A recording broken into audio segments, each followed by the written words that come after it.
We'll see. Are you projecting, Henry? Are you projecting because I get this little feeling, Henry, that you really feel. By the way, the whiskey's starting to kick in. I love it. Yeah, lovely. Do you feel because you feel, I believe, that Spurs are not going to progress this year? Is this more projection that Chelsea are going to leave you behind again? I think we will progress. I just think Chelsea, if you take away what they've done in the last 2 years, have always been a team that tries to get the best. The new ownership have spent, 1.1 billion now? And under their 1.1 billion they've spent, other than Palmer and Gusto, none of their players are taking them back to the promised land.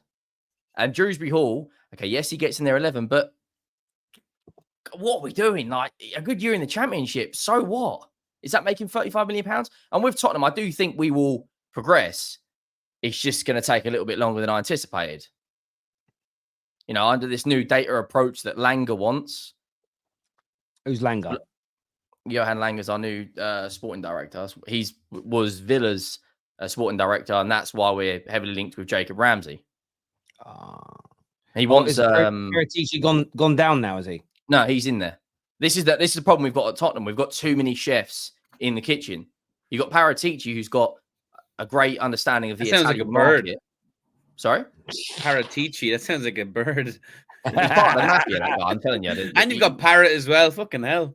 Well, he did well in the Eredivisie, to be fair. But yeah, we've got too many chefs in the kitchen. You've got Rob McKenzie, who's one of the head scouts, who's got like not a director of football role or technical director. He's got another role as well. Then you've got Paratici, and you've got Scott Munn, who oversees all the footballing decisions. And then you've also got Langer. So it's like, you can't, like, who's the one making the decisions? And that's what they need to. And then you've got Daniel Levy in the background, who, as we know, has this kind of shrewd negotiator, but I don't really think he is. I just don't like he thinks paying top money. Shrewd negotiator. But yeah, I do think we'll progress this season. I think we need a fullback who can play both sides, a number 6, desperately need a 6, like everyone does, and a wide player. And Eze. Oh, so you are fucked then. Yeah, you ain't getting Eze, brother. Arsenal are in for him now. You're dead out here. You're done out here. I don't think he'll leave Palace now. Oh, why? Because, 2 reasons. One, the release clause, according to the Spurs ITKs, isn't that you pay the money and get it. Crystal Palace first have a proposal where they can pin him down to a new contract in that release clause. So that release clause essentially means you can speak to the player.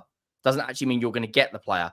The second reason, I don't think Crystal Palace in the same window let go of Elise and Eze. Glasnow would be sitting there going, what the hell have you done to me? Plus, Gahey now is being linked to a move away to... Yeah, and Parish will sit there and be saying, bruv, you joined Palace, not Man City. What do you think we're doing to you? We're selling our players. It's what we do. You knew what you signed up for. I think that Dewsbury was an interesting one. I mean, I know they signed a lot of youngsters. They were linked with Isak as well. We're going to talk about that today. But seemingly they've breathed the press and gone, no, we're not. Too expensive. They're linked to Jonathan David as well. They seemingly want another attacker. They missed out on Elise. They missed out on Šeško. So did everybody else in the Prem. Jonathan David Igal. Obviously, he's one of your boys. He's a fellow Canadian. Would he be good enough to improve Chelsea's front line? I view Jonathan David similar to how I view Lacazette, in the sense that if you play to his strengths, you're going to get the production that you get in the French league, and you're going to see him play very well. But at a top club where you're going to need players around you to play well, and you're not necessarily going to be able to, funnel all the creativity to one player. You're going to have to get the best out of the whole team. I think he's going to struggle. I personally don't think Jonathan David is the best striker for a top team. I think he's more of a West Ham level, where if he goes to West Ham, they could funnel everything to him and he could replace Antonio and get goals. But the moment he goes to a better club where he's asked to do more, he's not going to produce. And I've seen it with Canada. I've seen him with other places. I just don't think Jonathan David. You're not being that Chelsea side though. I don't think he can I don't think he can handle the move to Tottenham or to Chelsea. It's just we're being linked to him as well. Too big to him. It just might be. Surely he could handle Tottenham. No, but Cheers, mate. even at Tottenham, they don't funnel everything to one player. Richarlison literally had to fight for scraps to get goals. So I'm just gonna say everyone's making jokes about Chelsea being West Ham's level. It's not about the level. It's about what the player is going to be asked to do. Is any of our clubs going to get an out-and-out striker and say everything has to go through this player? You have to pass to him every opportunity you get, create every chance for him. No, but if you take Jonathan David and you put him in a West Ham, or you put him in a Brighton or a Brentford, he's going to get 15 plus league goals, and people are going to be like, "Oh my God, Chelsea missed out." But he's just not meant to be a top player. The top. Do you know what I look at? Yeah, I look at Jonathan David. Like, we've been heavily linked to him. I think if you, similar to John and Philippe Matera, if you put him in a system like you just said, where you've got wide players and midfielders creating chances, I think he got, what did he get? 16 Premier League goals, Matera, maybe more, maybe less, around that mark. We've been heavily linked with Jonathan David. He got 19. I think he got 19 league goals for this last year. Jonathan David, no, he's French Canadian, right? But like 3 years ago, when Monaco won the league, he was absolutely unplayable that year. It was absolutely ridiculous for Lille, not Monaco. Lille. Is he not French Canadian? He would be, right? He is from Ottawa, so yeah. Ottawa's not part of. Ottawa's not part of. No, Ottawa is the capital. They speak French. Like, no, I've been to Ottawa, but I thought that the French Canadian part was. It is Quebec. It is Quebec. Yeah, Quebec. It is Quebec, but the capital is Ottawa, and they are very more multilingual than most places. So is it David or is it just David? I've heard him speak. I suppose David. I don't. He doesn't sound. I've heard him speak. He doesn't sound French Canadian. No, I'm saying neither does Amadou Onana. The way he was flipping dropping it. Yeah, his family's from Haiti. Do they speak French in Haiti? Yeah, French Creole. So there you go. So just to show you, his family speak French, so he should. I'd take Jonathan David. I'd take him. David. But aren't you concerned about what I just said? Like, the guy, he is one of those players where you literally have to tailor everything to him, or he's going to struggle. Yeah, but I get what you're saying, but I think he's a relatively good finisher, and if Richarlison in this league can get 14 goals with the amount of chances we create, I think David could quite easily improve that. According to DiMarzio, yesterday we offered cash plus Richarlison for Alexander Isak. Now, make with that what you want. How much cash? Because it want to be about 200 million. No, but that apparently it was around 70 million. But then Richarlison commented on something saying it's fake. But DiMarzio used to be a fairly credible journalist a couple of years ago. Now he looks like he's just, I don't know, fallen off. But I mean, are we cash plus Richarlison? Is that enough for Isak? Probably not. So yeah, but I think not only would it be, is it not? You're not going to get Isak. Why in God's name would Isak be like, yeah, let me go to Spurs? Like, he could go to anyone. He could go to Liverpool. He could go to Man City. He could go to Arsenal. He could go. But this is where at the same time Tottenham have got to show ambition. Like, I can show. I've just DM'd Dua Lipa and I've asked any chance question mark. She's going to tell me to fuck off too. Like, there's no, just because I'm interested doesn't mean like. Okay, how did Tottenham get to? Like 2016, 2017, we were in a title charge, right? Similar to Arsenal last year. Great team, just couldn't get over the line.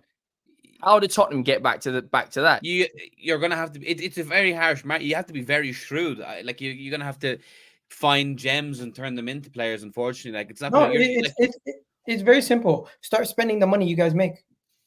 Exactly, and by spending that, you get Alexander Isak. Yeah, but it's not that simple though. Like, Isak obviously would be an unbelievable signing for Spurs. That would really bridge them up now. But it's just he's wanted by everyone, so I just can't see a world where he goes to Spurs. Unfortunately, they don't have to sign Isak. They don't have to sign Isak. What you guys are always linked to players, but you just don't want to pay the actual bargain of the actual price. Eze, for instance. Go get Eze. Go get a midfielder of quality instead of getting Conor Gallagher. And you know what? You guys could do something. But I personally think Spurs, they just want to be in the mix, and they never actually want to be actually that team that's striving to win it all, because you've never shown the ambition to try to win it all. Yeah, I think with Levy, they've always been held back because he's, he watches every penny, and especially with the money spent in the stadium and stuff, he'll never really spend like excess. You'll never spend like sporadically, or erratically, sorry, which is what you kind of need to kind of bridge that gap these days. So I actually don't. I don't mind Spurs at all. I'd like to see them do well. I'd like to see them in the top 4 instead of a United or Chelsea or whoever. Like obviously, but yeah, it's just hard, man. This market is unforgiving these days. Money required.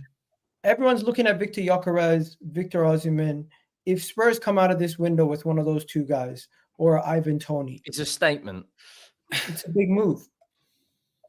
But like one of the reasons we're not apparent, according to Ali Gold, who's very reliable in the Tottenham world, we're not prepared at the moment to go for Eze, is because on that release clause, apparently the down payment is something like 49 million up front, where Levy loves to do his transfers over installments. So now we're looking at Dani Olmo. Guess what?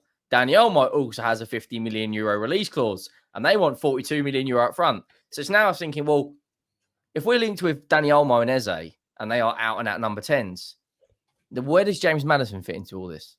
On the bench.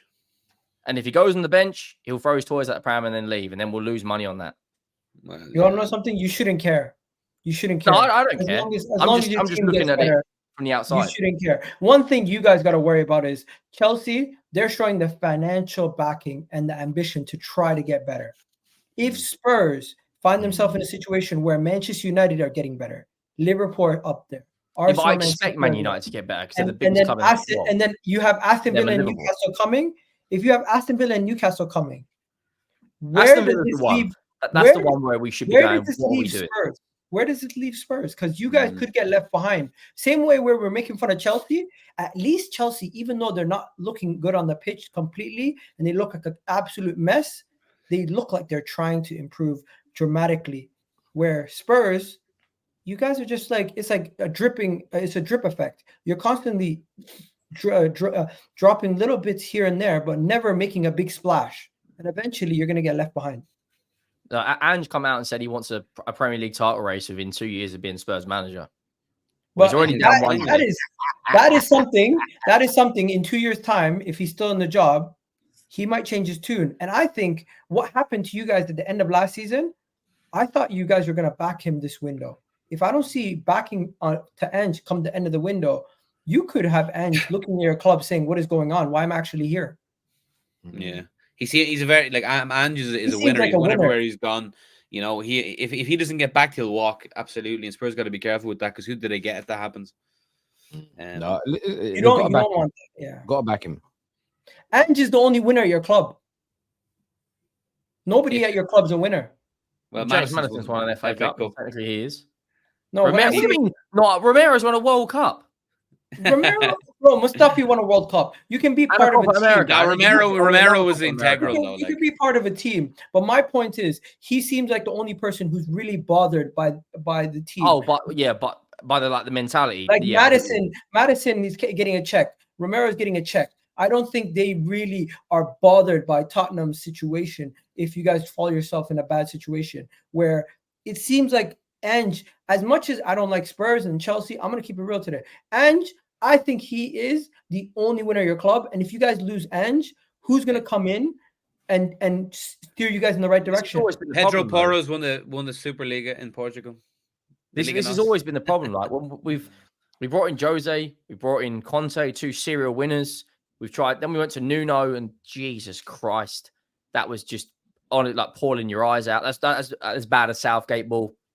Now we've kind of changed the hierarchy of the football club in terms of who's dealing with footballing decisions. Levy's apparently pulled away. We're yet to see that in the transfer window. But like it kind of seems like in terms of the recruitment and the scouts and the coaches and the players, they're all singing from the same hymn sheet. Now just go and buy the right players in the team. Like, but Daniel Levy is not prepared to do what Arsenal did, which is take out the transfer loans.